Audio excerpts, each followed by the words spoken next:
Hi guys, today I will show you some behind the scenes of my latest photoshoot. A few days ago, while traveling, I noticed this beautiful field and I had to do something with it. I knew I had to act quickly, flowers don't keep their beautiful colors very long. I want to thank my friend Gary, who is my model for today.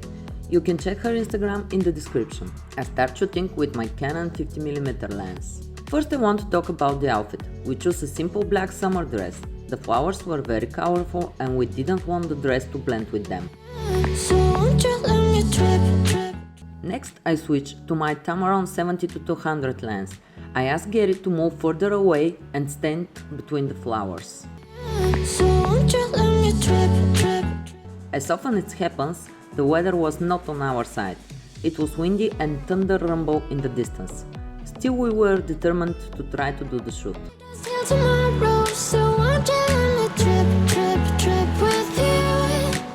On the way home we stopped at another field. It was nothing special, but we want to try one more look. I always ask my models to bring at least a couple of outfits that match the theme. In this case we had that pink dress. The second look didn't work out too well, but it is important to experiment.